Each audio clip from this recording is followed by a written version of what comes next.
Hello and welcome to the Speaking Frankly Football Show.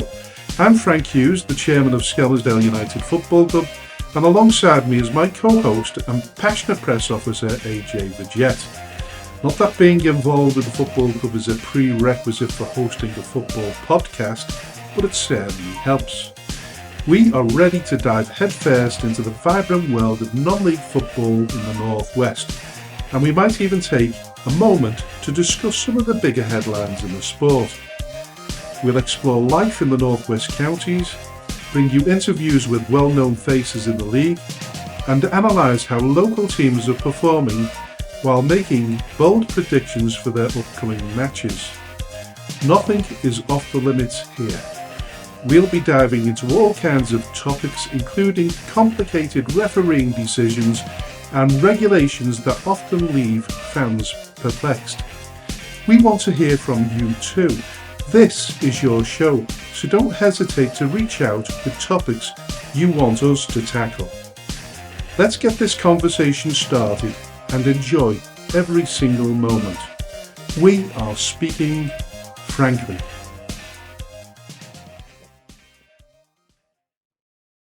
Hello and welcome to a special episode of the Speaking Frankly Football Show.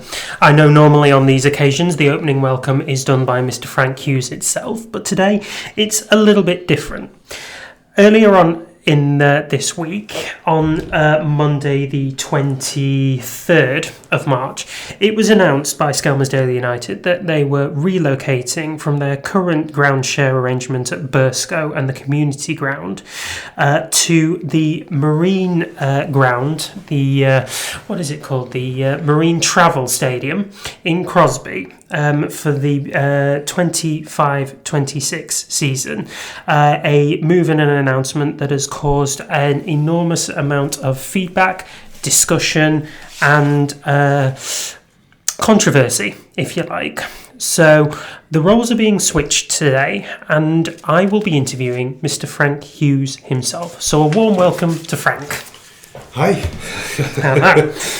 Okay, so we'll begin this at the start. So it's coming up towards the end of the 24-25 season, and to all intents and purposes, the intention was to remain at Burscough, yes? Yes, most definitely. It was logistically the best option was to remain at the community ground. There's reasons that I'll come to later. I'll explain it fully. But in the meantime, I'd just like to thank Paul Gilchrist, Joe, Kathy, and everybody at Burscough Football Club. They've been extremely welcoming. They provided us a home when we most needed it, so we'll always be indebted to Paul and Burscough Football Club. And it wasn't a decision that was made lightly, I can assure you of that. Mm-hmm, absolutely, and you'd formed a positive relationship with Paul Gilchrist as well. You know, Skem had been ground sharing at Burscough for how many years now? I think it's best part of 3 years. 3 years, okay. And the arrangement between the two clubs had always been harmonious, correct? Yeah, most definitely. I mean, I've already gone on record as saying that I rejoined the club 2 years ago at a time where the ground share agreement had already been put in place with Burscough. Mm-hmm, okay. So to every intention, the idea was to remain at Burscough. Now, at what point over the course of this period of time did it become an inkling in the back of your head that you might have to look for somewhere else? Well, I think I can honestly say I'm backed up with proof that when we interviewed James Leary on the show several weeks ago, before we went on mic and recorded the show, we talked off mic and he did offer his help because he knew the predicament that we were in as a football club and that we wanted to relocate back to the town. And with their plans of moving into a much bigger stadium and the expertise surrounding that move and how they're funding it, he was open to suggestions and help to move things forward for us should we at any stage get a piece of land. And that was as much as the conversation really was. I found out sometime later that the AFC Liverpool weren't renewing their ground share agreement with Marine, and that there would be a position at the Marine's ground for a ground share for anybody that wanted to become involved with Marine. So from that point onwards, I'm pursuing a ground share agreement, as you have to every year, unless you've got a 2-3 year agreement, which we couldn't really tie ourselves to. So originally, when the ground share agreement started with Bearscough, Skelmersdale United were expecting to go back to the JMO sooner rather than later. It didn't quite work that way. But what they had is they had a pay as they play contract with Bearscough. When I came back, the beginning of this season, that changed to a whole season contract, which obviously gave us the season to see out. So we had a 1-year arrangement until the end of the season.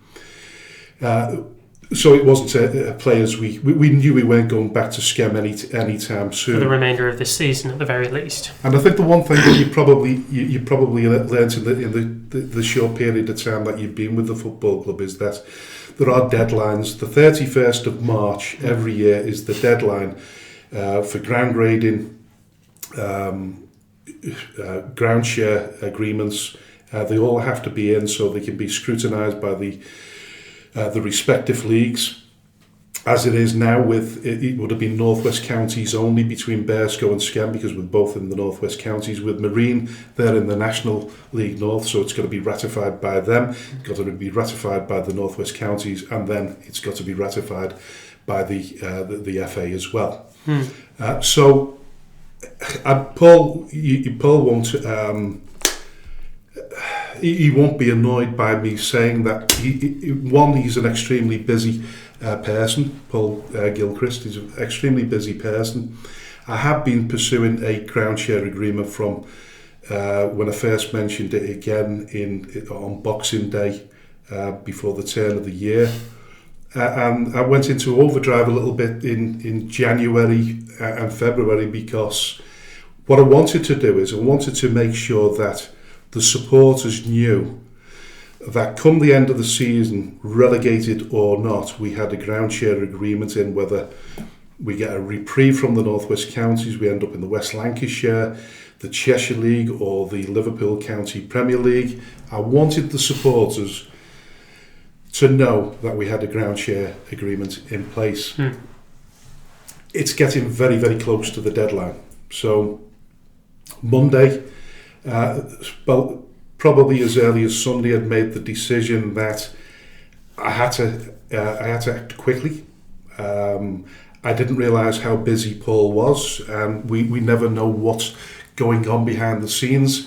But I couldn't get in touch with Paul, so I decided that I had to make a decision. A big decision. And I stutter a little bit here because logistically it makes sense to be. I know what people are saying, but logistically it makes good sense to be at Bearscough. It's 7.5 miles away from the centre of Skem, as opposed to the 13.5 miles it'll take to get to Marine. But there's only a 9-minute difference in terms of how logistically it takes you to get there in a car. But yeah, so the decision was made purely because the deadline was coming up. I couldn't take any risks, that, and I'm not saying for 1 minute that Paul would have reneged on the gentleman's agreement that we had, but it was getting very, very close to the deadline, and it was a business decision, and Paul understands it. Yeah, I understand it. I think everybody, the board of directors behind me, they understand it. It was a decision that had to be made, and by and large, I think it's been well received in most quarters. But there's one or two people that don't agree with it. Well, we'll come to that one in a little while. So, in the process of reaching this gentleman's agreement with Paul, and then having to make this decision in moving the club to a different location to secure its future. Were you examining any other logistics? Because as you say, Marine is a little bit further out than perhaps would have been liked. And I know that the JMO was heavily identified, as was Prescott Cables, whom we've ground shared with in the past. Did they cross your mind as places to go to? Well, first of all, no, because up to Monday morning, the decision, had it been presented itself and the paperwork had been ready, would have been to sign a ground share agreement with Bearsco. So in terms of being able to shop around, I didn't really have the opportunity. Prescott Cables comes with its own issues as well, logistically, getting there. Parking, as does Marine in many ways. But in terms of approaching them, no, I didn't have the time to do that or negotiate a deal. I got the best offer that I was going to get, and that offer came totally out of the blue. There was probably 3 clubs that Marine could have chosen. But they ended up going with us. The relationship between Skem and Marine has always been good. And looking at the facilities, second to none. It's a National League North ground, and anybody that's been there before will know. Even before they made vast improvements over the last 3, 4, 5 years since the great run that they had against Tottenham. In the FA Cup, yes. Yeah, they made a lot of money there. They made great improvements around the ground. It was a bit of a no-brainer in terms of where we should go. From a professional standpoint, we knew that it wouldn't fail any ground grading criteria. Everything's in place. It's a really, really professional, well-run club by James, the CEO, and his dad, who's the chairman, Paul. It's a fantastic setup, and we'll obviously come to it a little bit later, but it's an opportunity to dust ourselves down and refresh, reinvigorate the club, I suppose. Yeah. Which then brings me back to the JMO, which obviously Skem has played at before. It's very much the sporting heartland of Skelmersdale as a town, and I know that your primary objective was to get the club back to Skelmersdale in itself. Do you think that looking back, the JMO could have been examined as an option against Bearsco even without this deadline that you were running towards?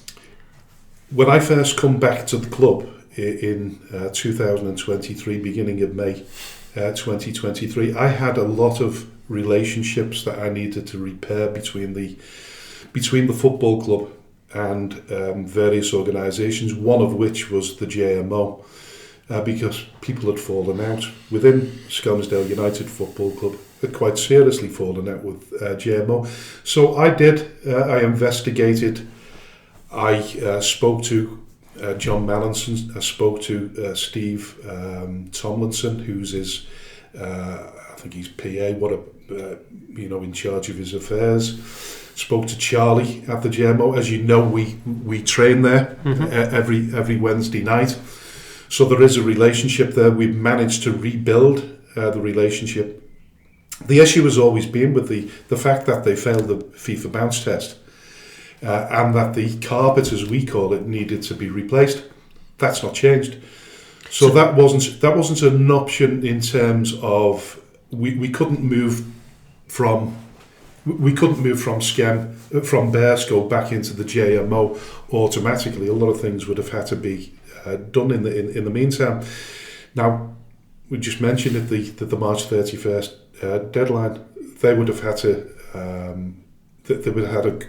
gone through that process of ground grading all over again for us to go back there. So it wasn't a feasible option, and I'm not saying in the future if all the right people can get to the table and negotiate a way for Skem United to go back to the JMO, providing that they improve the facilities so that we can do so. And that's not me having a go, that's what ground grading's all about.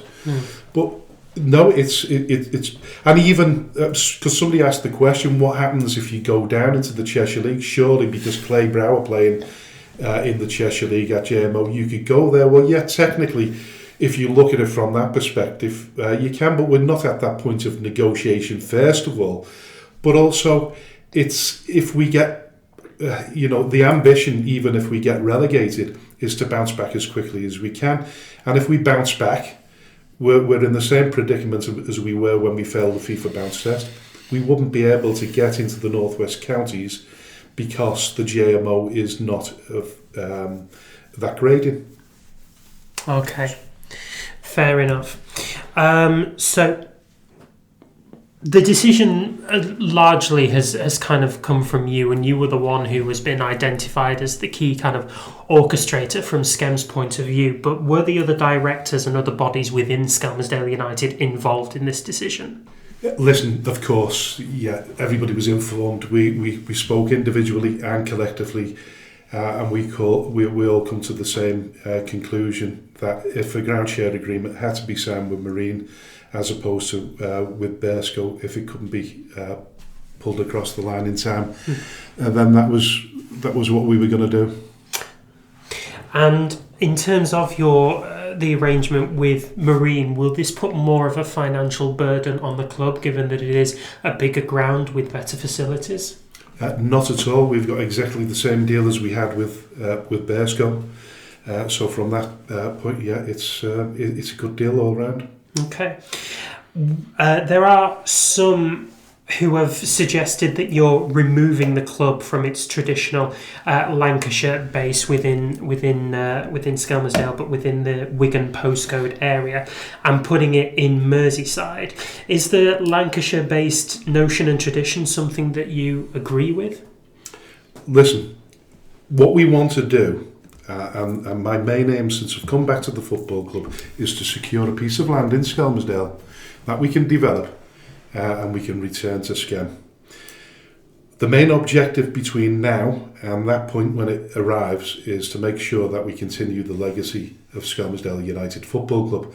And if that means to protect the short-term aims and move out to Marine, that's exactly what's got to be done. It's a business decision.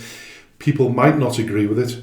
I understand why they don't agree with it, because let's be honest about it. If I was in a similar position supporting from the outside in, logistically, if it didn't drive or get in buses, connections, travel, whatever to football, I can totally understand where people are coming from. But my main objective was to make sure that we continue the legacy of Skelmersdale United Football Club, and I believe that's what we're doing.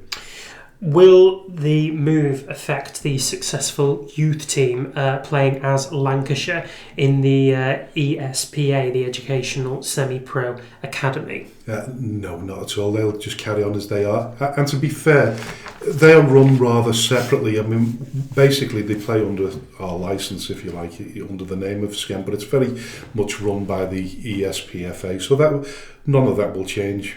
Okay. What would you say to supporters who feel alienated because they cannot get to Crosby for logistics? Either they can't drive or the public transport options just aren't there for them. Well, I first of all, I'd say reach out to people on the socials, people that are going to games, people that do have transport. I always have a full car every week. There's other people within the committee and volunteers that have often helped transport supporters to away games, never mind anything else. So we're always there on hand to help. We'll find out the logistics of getting to these games and how we can advise people on how they can get there. We will try our best to make the transition to Marine as easy as we possibly can. But it's not going to come without its obstacles and hurdles. We know that it's a means to an end, unfortunately. While we were at Bearsco, and particularly in this season when we've struggled so greatly on the pitch, we have seen a quite increased number of fans staying away, which means income through the ticket office has dwindled, income at the bar has dwindled, programme sales have dwindled, finances on the whole for the club through the pitch have dwindled. Do you anticipate some kind of loss or gain financially from the move to Marine? Well, as you've already alluded to there, we're losing money on a game-to-game basis anyway. And it's fair to say that if you go back to when the original groundshare agreement was signed, a lot of people within Skem threatened never to go and watch Skem again while they were playing at Bearscough. So we've always had stay-away fans. I understand if we're not winning, people don't want to watch football when we're not winning. I can totally understand that. That's their prerogative. We'd love to have the additional income because the problem is people, whether they realise it or they don't, everything that's gone wrong in Skem is down to finances. We know of clubs within our area, within our division, that are playing players £350 a week. We can't compete on those scales whatsoever. So they're the obstacles that we've got to climb. But when people are staying away and they're not supporting the club, it makes it more difficult. But once again, those things are not going to change until we get our own piece of land and develop it in Skem. Things are not going to change overnight. Keep saying it about there's no magic. There's no magic wand. It's not a case of Cranky Frankie's destroying the football club. It's Cranky Frankie hasn't got the money, the finances to make the club successful, and it's very difficult to. Anybody can imagine playing every single game away from home. You're never going to make. You're never going to make money. I mean, it's never. Listen, it's never really made a great deal of money. Skem United Football Club. When Skem United Football Club won the Northern Premier League West or North, whatever it was at the time, around about 2014-15, the gates actually went down, and we were playing at Stormy Corner then. So the critics and the armchair critics that come in and say, Frank Hughes is destroying the football club. The football club was getting destroyed a long time ago when I wasn't there, and unfortunately, and many decades even further back, if you go further back than that, it's always been on a slippery slope since the days it turned to semi-professional as opposed to amateur. Does the location within Crosby provide any clarity on what league Skem will be playing in should relegation from the North West Counties be confirmed? We don't know where we're going to be. I think I've referred to it somewhere in the notes on the other show. Is that there's all kinds of permutations as to whether we get a reprieve, points per game, ratios, and the best of the worst teams, ground grading issues. We don't know at this stage, and we probably won't know until probably around about the 19th, 20th of May, whether we've been reprieved. Okay, so in the middle of that time, it's merely a waiting game. Yeah, I've spoken to Paul Lawler, the chairman of the North West Counties. He's in the same position as me. He can't provide me with any more clarity than he's already aware of. It's down to the FA at the end of the day. The North West Counties have gone on record, I think I've said it before, they've gone on record as saying that they don't want to relegate any team if there's less than 20 in a division. So they've made that clear to the FA. It's up to the FA now to decide what they're doing with the lateral movements, relocations of teams and ground grading issues. That's up to them. It's out of our hands. Okay. I'd like to turn our attention, if I may, to events a few years ago. So White Moss Park was taken from the club in 2017 or thereabouts. You weren't chairman at the time, but were you aware of what was going on there and how the club came to be sort of removed from that ground? So we're talking about Stormy Corner, yeah. Right. Well, okay. Right. Skem, as it stood then, I'd left the club, like you say, in 2011. So between 2011 and 2016-17, I went totally underground. I didn't go back to the club for various reasons. I wasn't made welcome. Maybe something down to the fact that I'd resigned unexpectedly. I don't know. I don't know the reasons behind it.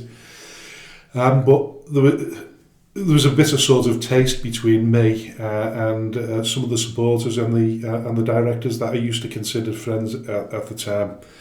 And so when they got kicked off Stormy Corner, before they got kicked off Stormy Corner, I got a phone call from Martin Gilchrist, who was the landlord at the time.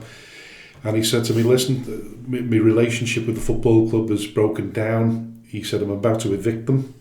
He said, but if you can put together a committee and take over as chairman again, he said, I'll give you the lease for as long as you want. I approached the football club at the time and their chairman, the chairman who was Paul Griffiths, who sadly passed away since. I approached him and he spoke on the behalf of the committee and took back the information that I'd fed to him in terms of putting money into the football club to save them from relegation. They decided that wasn't a route that they wanted to go down, and that was the end of that. I probably engaged in too much of a social media war, and the one thing you know that once you've whatever you say, it gets turned around time and time again, and it becomes misconstrued, and the rumour mill just extends and it gets worse. You can't do anything about it. People have got their opinions. I mean, even someone said on social media a few weeks ago, I don't care what the truth is, I still don't believe anything about Frank Hughes, So you can't, even when facts are presented to someone, you can't get them to, they don't want to believe it. So the position with Skem was I did try to save the football club originally. Then when they were ground sharing at Prescott, once they'd been kicked off, I didn't see any way that they were coming back to Skem. So I had the possibility of a lease on Stormy Corner, which was now empty, and I thought to myself, well, I don't want to see Skem without a football club, without a semi-professional football club. So I decided to try and start a new football club, and I'd got to a really got to a pivotal point where it became a reality. And then I found out that JMO, John Mallinson, had offered like a lifeline to Skem United Football Club. So I decided to drop my plans to start a new football club. And then I approached the Skem United again, and I said to them, listen, I'll put some money into the football club to stop you from getting relegated. I think it was just the turn of Christmas, might have been around about February. I offered £25,000 to put into the coffers.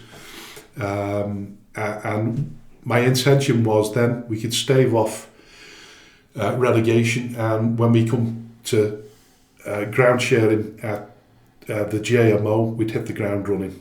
And once again, that was rejected. And then I left it alone. I didn't go anywhere near the football club. I wasn't really wanted. Nobody wanted me to get back involved with the football club. So I kept away.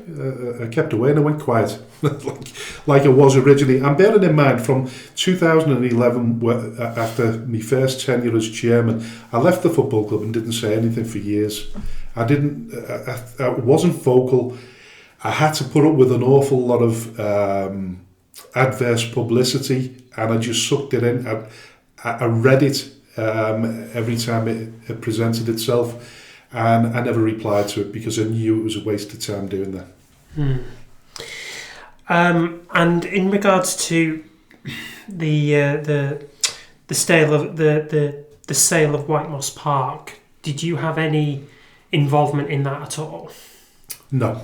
None whatsoever. When I joined the board of directors, and in terms of timelines, I couldn't tell you what particular year it was, but I got involved with the football club when the negotiations between Chequer Properties and Skelmersdale United had already started. And what had happened was they set up an executive board of 4 members out of, they probably had about 12 directors at the time, but 4 of them were involved in negotiations with Chequer Properties. And as everybody knows, in terms of when you're purchasing land, you have to keep everything close to your chest because you can get gazumped. So they signed a confidentiality clause with Chequer Properties, and they couldn't even reveal anything to the committee. They could give them updates on what kind of facility they were going to expect when they moved out of White Moss Park, and that was as much as the rest of the committee and the wider community were aware of. So when I came back to the club, Arthur Gore was the chairman, and I said to him, how much... The club was in debt. The club owed Barclays Bank, I think, around about £50,000, and they didn't know at which stage they'd foreclose on them.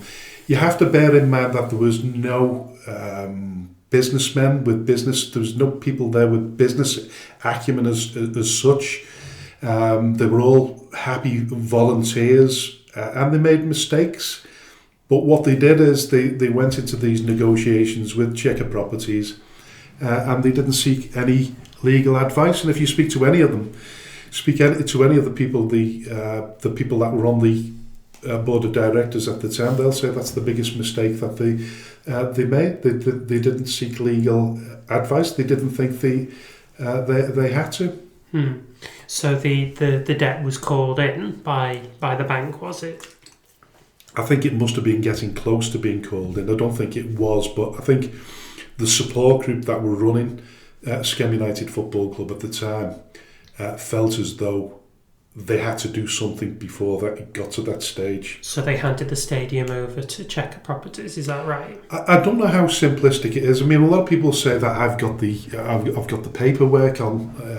There was no paperwork as such. The only paperwork that existed between Chequer Properties and Skem United Football Club was actually when they signed a groundshare agreement at Stormy Corner, or signed the lease document with Stormy Corner. So that was, well, that's the sort of top and bottom of that. Really, there's no. Sorry, what was your previous question? My previous question was, in terms of White Moss Park, was it sold sort of or taken out of the club's hands? Right. So yeah, I'm saying I don't know how simplistic that transition was, because don't forget there was only 4 people involved in those negotiations. And you weren't one of them? I wasn't one of them. No. Okay. I wasn't one of them. And because of the non-disclosure agreement, you weren't told and couldn't be told? No, I couldn't be told. Next to nothing. You'd get dribs and drabs of information like possibilities and what you were going to get in terms of a clubhouse, stands, changing rooms, little things like that. But I assumed, like everybody else did, that once White Moss Park was sold off and the new ground was built, that Skem United Football Club would take ownership of that. I didn't realise that Chequer Properties would still own the football ground as such. Right. I didn't even know that. So, in effect, the club lost that ground in order to pay back this debt of £50,000. Is that sort of the crux of the matter?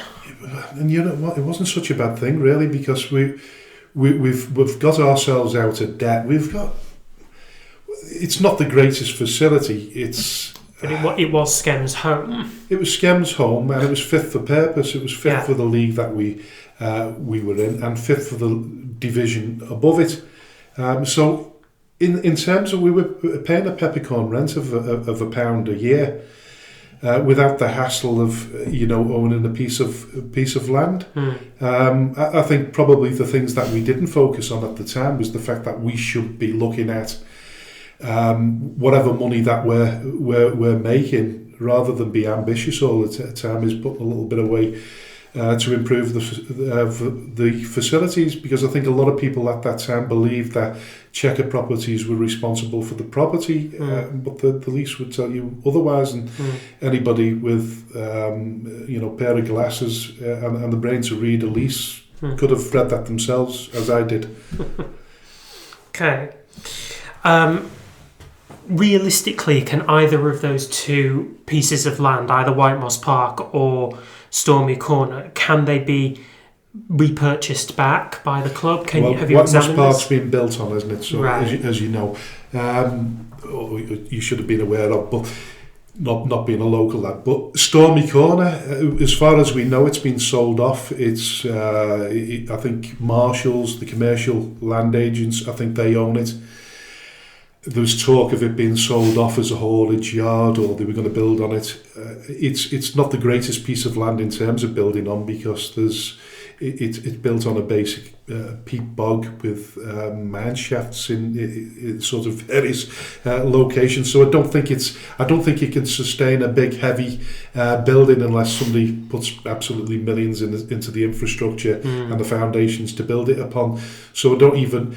As it stands now, you go to Stormy Corner, as I often do, and I stand in the middle of the overgrowth and I look around and recall all the good days that I had there and others did. A lot of fond memories, and it seems to be such a shame. But whether a return to Stormy Corner, if it was available, is the best option, I don't know, because I think realistically, if you're looking towards the future and you want a progressive, ambitious football club that's going to attract stakeholders and private investors and move up the football pyramid, you're probably looking at a build the size of what Marine, are trying to produce locally to them. So you probably need 8 to 10 acres of land to develop slowly. Get something fit for purpose to start off with, and then go from there.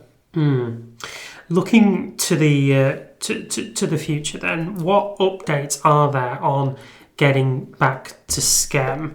I suppose one thing that's kind of been sort of lacking, if you like, although the noise is there from fans and people on the outside alike, is that there hasn't been much update on this. Where are the club up to with trying to get back to Skem?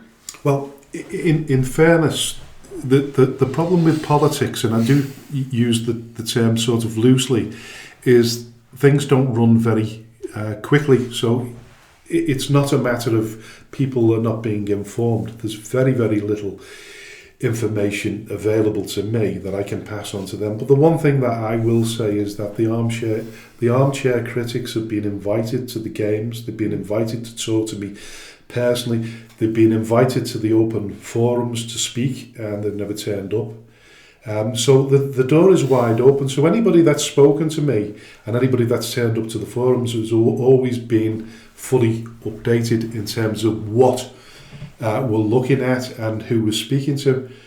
I'm speaking to the council. That's West Lancashire Borough or Lancashire County? West Lancashire Borough Council.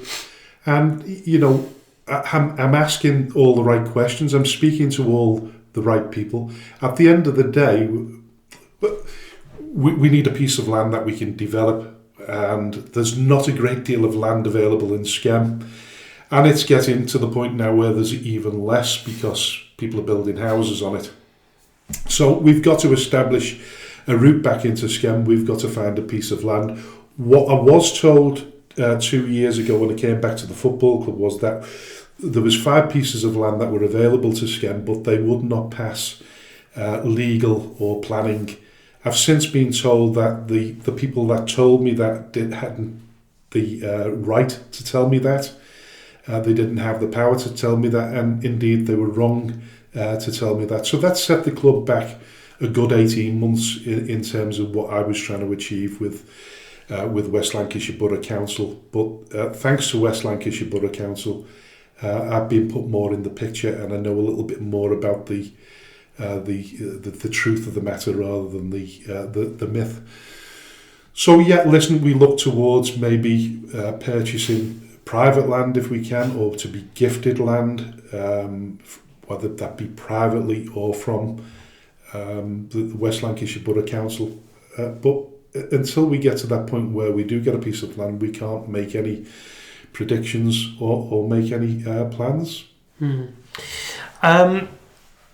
In terms of your first term, if you like, as chairman of the club, there's an awful lot going around that of naysayers that you wrecked the club. Can you just give us an oversight as to your first term within the club and what you feel was achieved there? Right, in the 5 years, my first 5 years as chairman before I resigned, 4 of those seasons out of those 5 we qualified for the playoffs in the Northern Premier League West. We went neck to neck, toe to toe with Chester Football Club. We were on a budget of around about £1,700 a week. They were on a budget of around about £15,000 a week. Like I said, they pipped us on goal difference. We were very, very unfortunate. Last day of the season, I think we won 7-2. If we'd have won 8-2 or 6-1, we would have won the league and we would have progressed to the Northern Premier League. But unfortunately, we didn't. We won the Lancashire Cup during my tenure.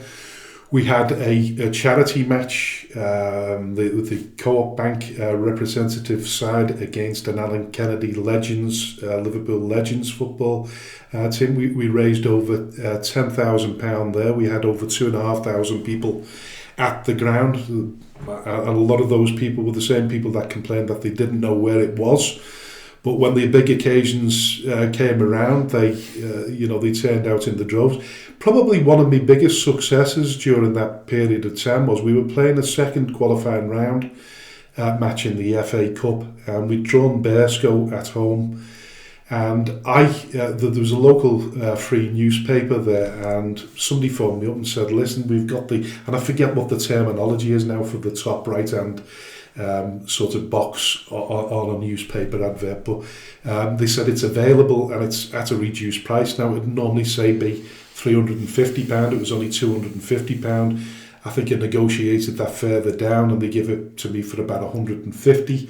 And we advertised the match and said, ticket office, tickets only, get your tickets for this big game against, and I think it was around about the first season that we were at Stormy Corner. And that we turned out we ended up with a gate of over 1,000, which I think was the record gate that we had at that particular time, was a record for Skemming in its recent history. So there was a lot of positives there. There was a lot of things that were working in our favour, a lot of things that weren't. A lot of mistakes were getting made. We weren't putting money to one side. I was part of the problem, spinning far too many plates, being far more ambitious than I was comfortable with at times. And maybe we should have just consolidated at that particular time and grown a little bit more slowly and looked more towards improving the infrastructure of the football club and the stadium that we were playing at. And who was your manager through these periods? Well, first of all, when we moved from White Moss Park, it was Paul Gallagher, and then during my period, my 5 years as chairman, I brought Tommy Lawson to the club. We were brought to the club for the second time, but yeah, Tommy Lawson, one of the most successful managers in modern times. There's absolutely no doubt about that, by the way. Yeah, who himself, along with you, has come under a lot of fire of late. I know you speak to Tommy on a regular basis. Is he still sort of enjoying his football? Is he confident, in the club's success? And will he be here next year? Well, first of all, it sounds rather odd saying this, and I think I've said it before, and I know Tommy, we've discussed it on previous occasions with a lot of people, and people won't forgive me for saying this, but everything apart from the results we're enjoying the process. We believe in what we're doing. We know it's going to take time, but I've always said stability. You need stability. You need support. You need to have a tight bond of people, and I believe that we've got a tight bond of people within the football club. And the only way that you're going to the only way that you're going to get out of the predicament that you're in is by having good, solid foundations. And I think that forms part of it. The relationship between Tommy and I has always been good. In the years that I wasn't involved in football and he still was, we remained friends through that period. And Tommy's quite open and honest kind of person. We had a conversation before Christmas, and he said to me, "Listen, Frank, if it ever gets to a stage where you feel as though you need to look elsewhere for a manager because the results are not going particularly well, then don't think for 1 minute that sacking me is going to be an issue, because we will always remain friends." He said, "I might not agree with the decision, but we'll always remain friends." And I said to him what I've just said then, that my opinion is that we've done everything in the previous season, sacking Matt Potter, which I've gone on record as saying as it was a mistake, and that feeling that had we given the season that he would have created a squad that would have given us stability, whether we'd have avoided relegation or not. Certainly going into the second season, if we would have been relegated, I think we'd have had an established squad that would have competed well in that division. And on the flip side of that as well, if you take the team that we've got now and you take them back to the beginning of the season, they don't get relegated. And I know it's hard to sort of back that up because we're still losing games, but we're at a point now where psychology is playing a big part in losing games as well. And if people think that's bump, well, I'm telling you it isn't. They've never been a 20-year-old on the pitch. No, certainly not. And for the first time at training last night, I went in front of the players, explained to them my plans for the future, explained the reason why we're moving to Marine, and the smiles on those faces of the lads, knowing that we were going to Marine, has invigorated them straight away. They're looking forward to it. They know what the ground is like. They're looking forward to playing on there. It's given them a lift. And whether you look at the rights or wrongs, or you try to find reasons why we shouldn't have done it, or I shouldn't have agreed to a ground share at Marine, the one thing I think that we can all agree upon is that a fresh start might do us all good. And as I say, the sort of final question there was, is Tommy still on board? Yeah, Tommy's most definitely still on board. We talk on a day-to-day basis, and we're both of the same opinion. We're enjoying the process apart from the fact that we're losing. That's simple as that. Okay. Well, we'll end the interview there, Frank. Thank you very much for coming on record and elaborating all the points raised there. If you are a fan of the club or a fan of football in general and you still have questions or concerns about Skem's impending move to Marine, please inbox the club, please comment on any of our social media channels, and we will happily do our best to put your mind at ease as to what is to come for Skem in the future. Until then, thank you very much, Frank.